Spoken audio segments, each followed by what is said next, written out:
Welcome to the H.I.T podcast, HR, insurance, technology. I'm your host, Joshua Barrows, and today we have our guest host, Toby Kennedy. That's me. So, yeah, I've never sat in this chair. It's nice. You know when like someone gets into your car and then you're like in the back seat for the first time or the passenger, you're like, I never sit here. Like, this is nice. I do have a nice back seat here. Yeah, this feels a little different for me too, because I mean, I feel like I should be the co-host of this show, but you know. That's right. We were joking before the cameras heat up. This is how we tell everyone, guys, Joshua's your new host daddy, okay? Toby's leaving. That's good. Yeah. Whoa. That's right. Well, Too big of a commitment. Yeah, it is too big of a commitment, we but can't you know just what? Tell the audience to jump on this moving treadmill. Let's back it up a skosh. So I am still going to be the host of the H.I.T podcast going forward. There are no changes. However, my good buddy Joshua, who I will have you introduce your background for everybody in a second, came to me and was like, I have an idea for you, TK. I have an idea for you, buddy. Why don't we flip the show on its head and you let me be guest host for the day and I'll interview you? And I was like, you know what, man? This could be fun. This could be interesting. So I appreciate your wisdom and your great idea, and I'm happy to sit in the guest chair and happy to have you sitting in the guest host chair. Yes, yeah. I mean, what really struck that was when I was watching your prior podcast shows, I was like, this guy is extremely interesting, and you do such a great job. Like, first of all, I'm honored to be on the show, but you do such a great job just showing your passion to every single person that you interview, and then also with what you do as well too. And I still feel like you're one of the most interested men in the world. And so, you're so sweet, man. Oh, thank you. But with that being said, I mean, even outside of what you do here with the podcast is just amazing. Thank you. And word on the street is that you're a black belt, so I definitely don't want to mess up the show. Yeah. I have a little jiu-jitsu background, so we're already peeking behind the curtain. But no, man, I think I really appreciate everything that you do as well, and you've had a really storied career in sort of an adjacent space. So we've had the ability to be not only kind of professional friends, but also like partners in many cases. So I think that it's cool. You're the right guy for this job today. Oh, thank you. Give me another cheers. Yeah, right on, I'm really enjoying this Montage Cup.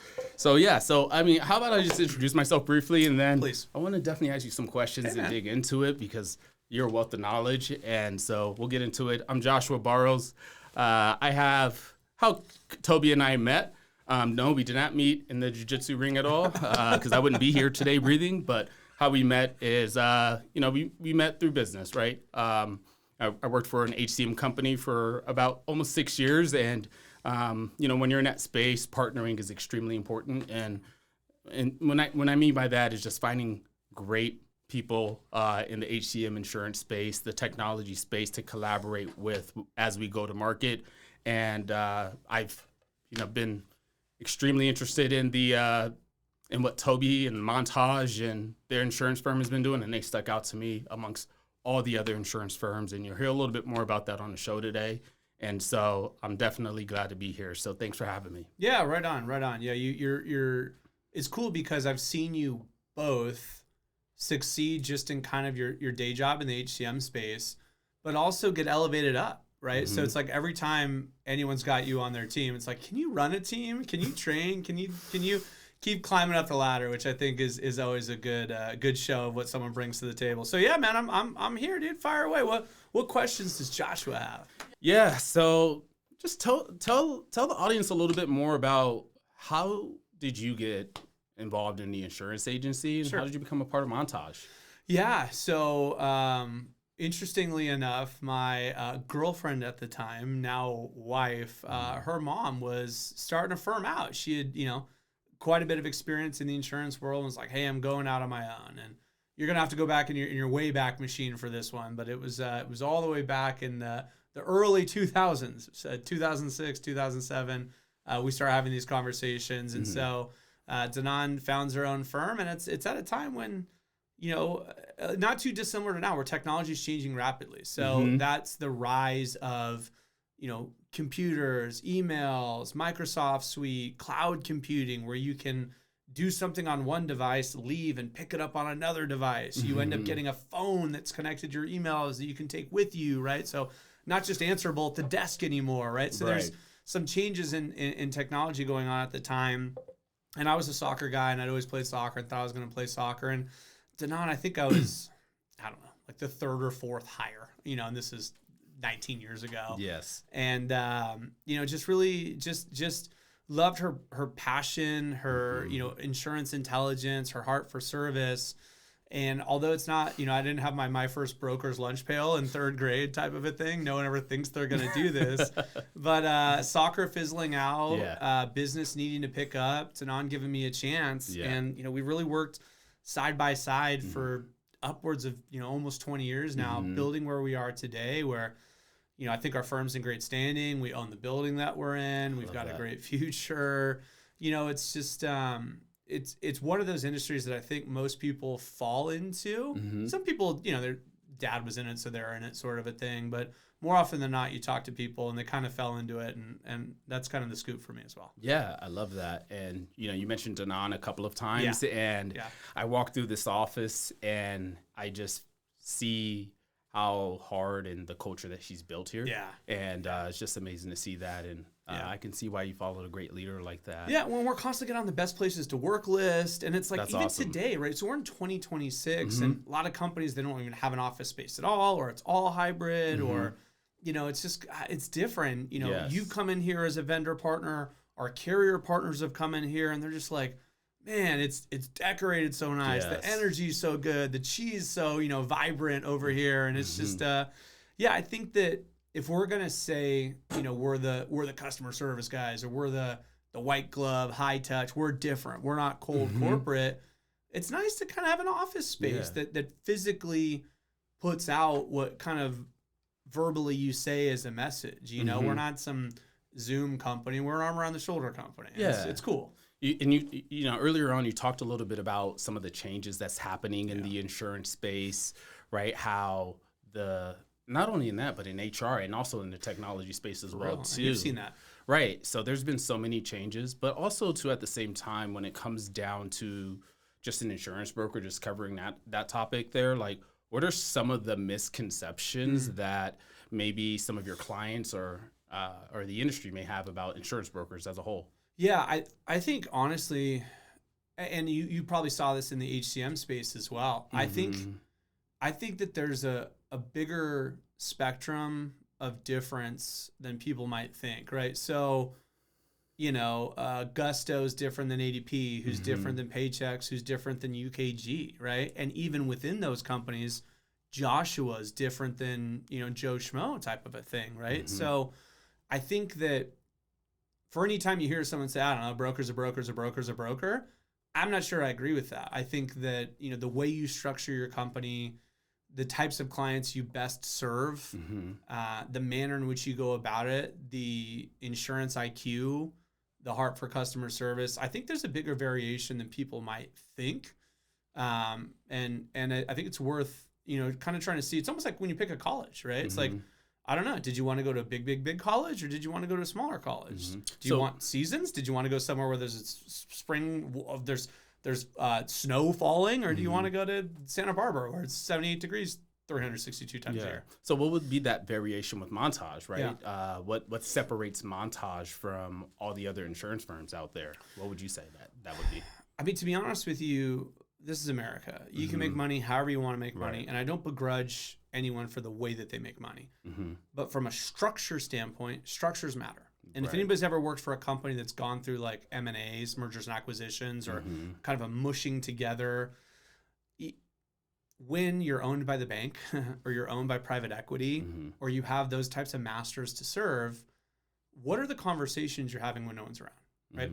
We're 100% privately owned. Wow. We have no masters to serve besides our clients and our employees. So 100% of the conversations we're having behind closed doors are about those two things, right? Those are our stakeholders, right? We don't need to pay back some company that bought us, that's buying us to flip us, that's buying us to flip us, that's buying us to flip us, or merging and mushing cultures and systems and just all the things that go imperfect when, corporate America is trying to do corporate America's thing. I think that we're still just that old-fashioned handmade ice cream shop, that does things the old way, the right way. And when I say, the folks, the stakeholders we have to serve, I mention our employees because we're constantly on the best places to work list. And for a reason, we've been the number one best place to work multiple times in the last 10 years type of a thing. And it's like, I think it's because you can find folks that come from, you name it. I'm not trying to put some other, brokerage houses on blast, but every name brand broker, we've got employees that spent 5, 10, 20 years there building an insurance IQ, just in a different model, a model where they were like, man, I didn't have the time.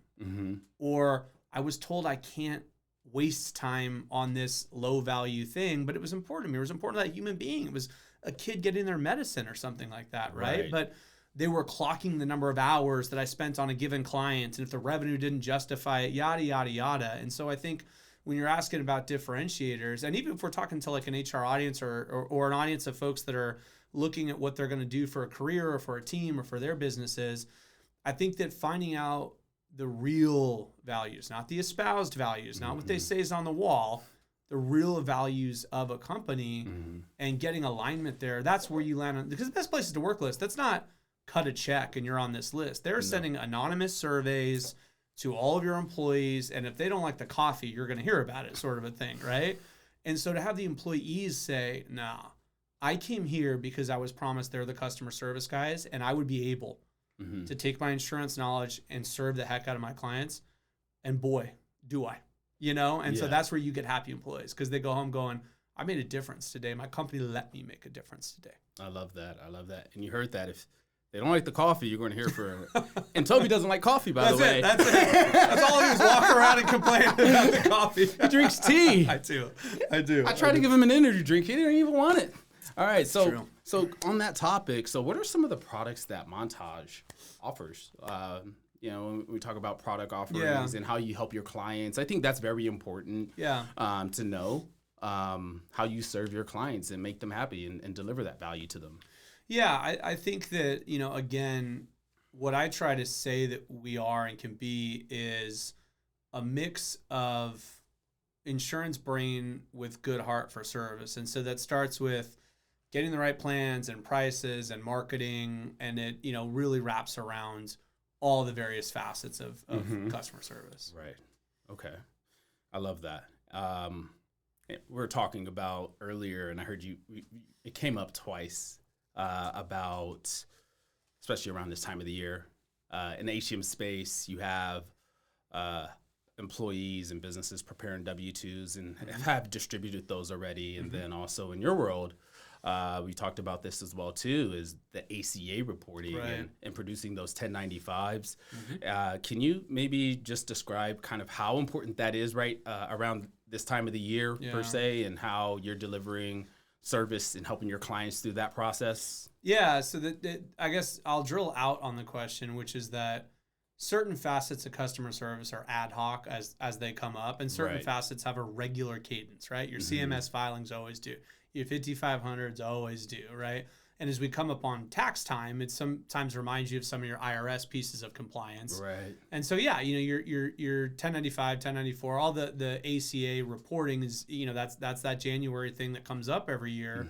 And I think it probably rolls up to a broader conversation about all of the facets of compliance, because, man, between the IRS, the DOL, and the rest of the alphabet soup, the number of laws, and I'm thinking of HRIS and COBRA, there's just more acronyms, but it's like the number of laws that touch benefits is staggering, and the idea that the benefits team, and to an extent the leadership on the client level, have fiduciary responsibilities is scary, and it's being litigated, right? So there's this big Johnson & Johnson case. It was primarily about pharmaceutical on a self-funded plan, and the rebates, the PBM, the pharmacy benefit manager, and what was going on with their health plan and the cost, the spend per drug. And it's alleged that the plan sponsors, the HR team, the client side, were negligent, and there was so grossly off in what the plan was being charged that they're just like, do you live under a rock? How does that happen? Because I think that there's a discrepancy in consultant talent, and there's a discrepancy in consultant efficacy. And it doesn't even need to be ethics, because to be honest with you, sometimes I'll play, this is really crude, but I'll play a game of stupid or liar. And it's like, the guy doesn't even need to be a liar. Like, and even beyond that, you don't need to be lazy. You don't even need to be dumb. You might just be in a business model that says, look, I have ethics and I am smart, but I got to churn out 50 renewals for 1/1. And I just don't, there's only 24 hours in the day, Toby, right? And so I'll hear that from folks where it's like our account managers have 8, 9, 10, 12 clients total, right? So it's like when you only have a couple of things going on in a given time of year, you can give it the scrutiny that, to be frank, not only does it deserve, and not only does it really matter financially, but now it's looking like it might matter like responsibility-wise. Like as a plan sponsor, you're like, I need to know that the broker, the consultant that I have looking over this stuff is looking over it appropriately enough because my butt might be in a hot seat. Right.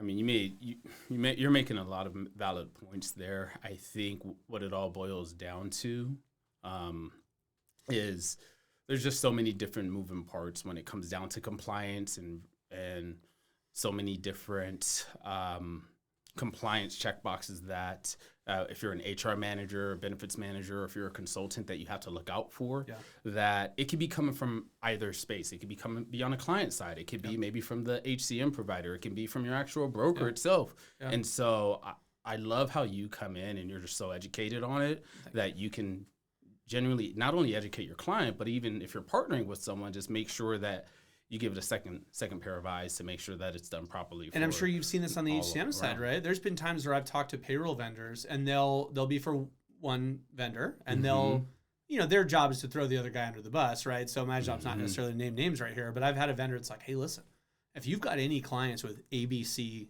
vendor, they literally aren't set up to properly run the wage and hour. New California law passes on how you do rounding or whatever the case is. And you're just like, so as an HR person, you've got your HRIS platform and you find out that your payroll module is incapable of being compliant.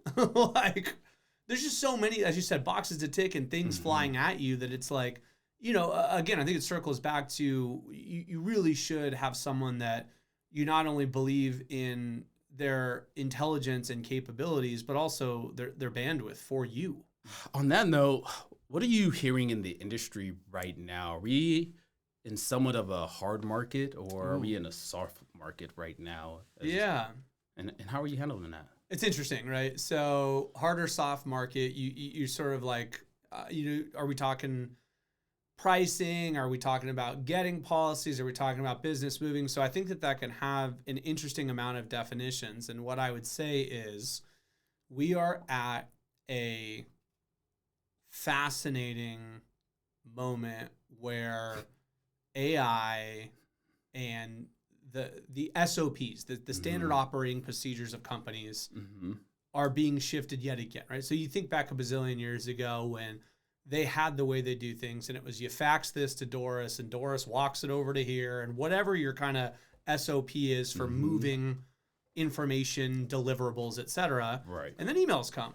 Listen, we should probably quit faxing it to so-and-so to walk it over to so. Like, we should probably start emailing this stuff, right? So the written way in which we accomplish our deliverables shifts, and it constantly shifts. And now I think we're at a fulcrum again where a lot of the documented policies, procedures, and manner in which our company achieves its deliverables is changing.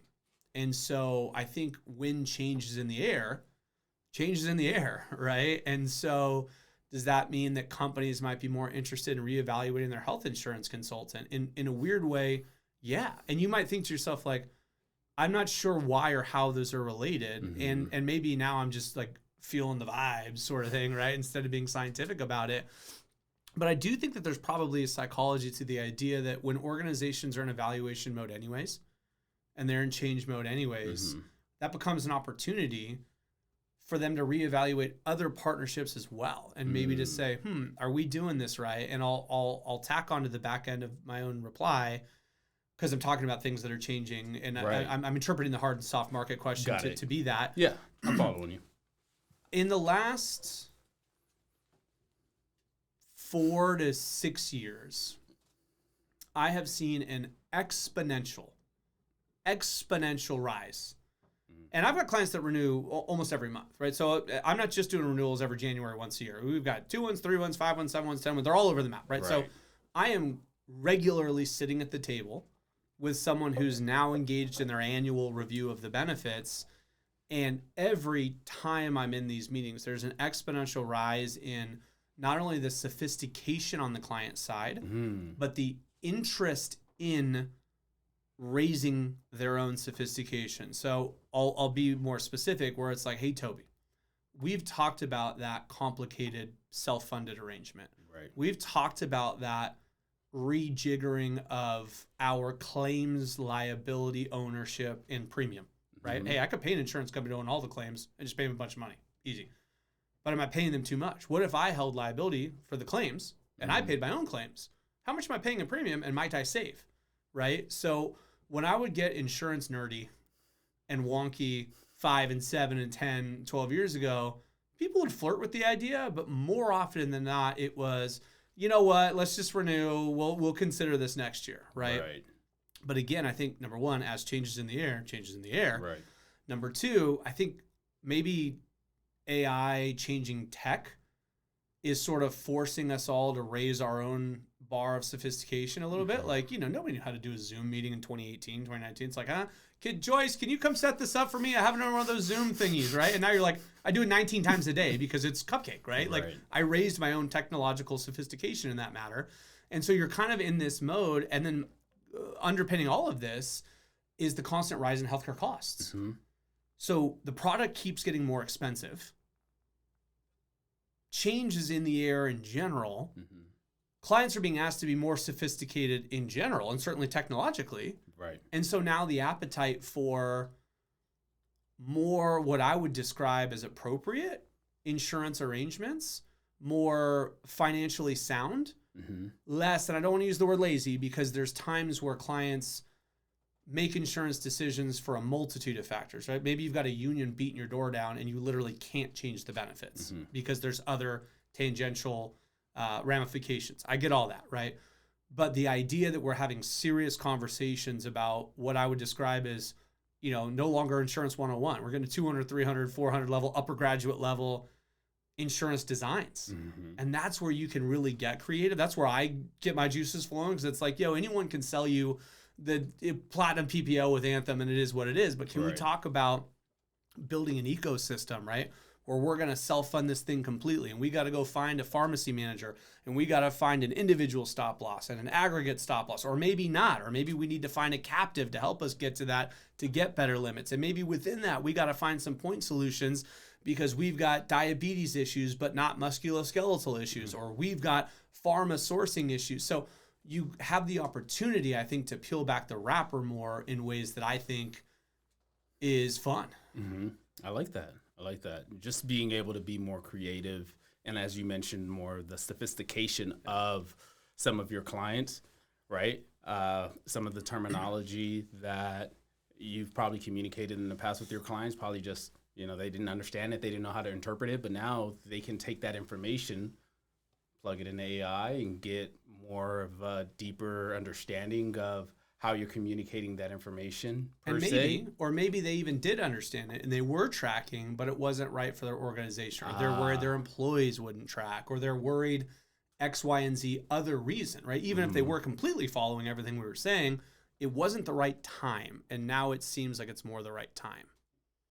So that is all the time we have for you on this week's episode. We ran a little long. We're going to cut our conversation, flipping it on its head here. We're going to pick up next week right where we left off. So this week's episode is brought to you by Montage Insurance Solutions, Rula, Excel Health, TrueHue. Blessed for all those guys helping us keep the lights on. Join us next week. Join us every week. And until next week, make this the best week yet.